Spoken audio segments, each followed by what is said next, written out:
तृणमूल कांग्रेस के जिला अध्यक्ष अब्दुल रहीम बख्शी एक बार फिर अपने विस्फोटक बयान के कारण सुर्खियों में हैं।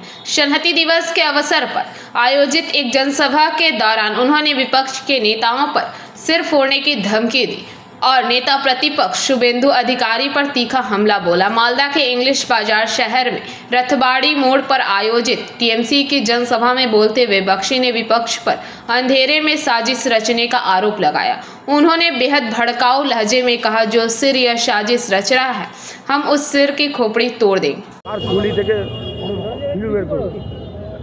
आज के बीजेपी लोकदेरके आमरा देखছি যে পশ্চিমবঙ্গের ক্ষমতা দখলের লোভে তারা বিভিন্ন ধরনের অশ্রাব্য বক্তব্য রাখছে, অশালীন বক্তব্য রাখছে, যেটা দিয়ে সাম্প্রদায়িক সম্প্রীতি বিঘ্নিত হতে পারে।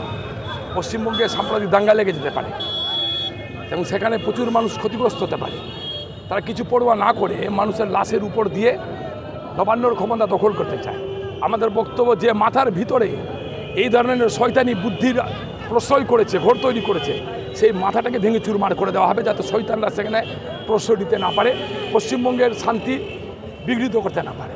হিংসার রাজনীতির কথা বলছেন বারবার। শান্তি, যে বাংলা শান্তিতে থাকে, মমতা ব্যানার্জির হাত ধরে যে বাংলা শান্তিতে রয়েছে, সেই বাংলায় হিংসার কথা বলছেন, সেটা দল বিরোধী কাজ হচ্ছে না।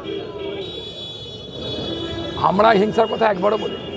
আমি বলছি গণতান্ত্রিক হাতড়া দিয়ে মাথাটা ভেঙে চুরমার করে দিব তাদের, যারা পশ্চিমবঙ্গের সাম্প্রদায়িক সম্প্রীতি বিনষ্ট করতে চাইছে।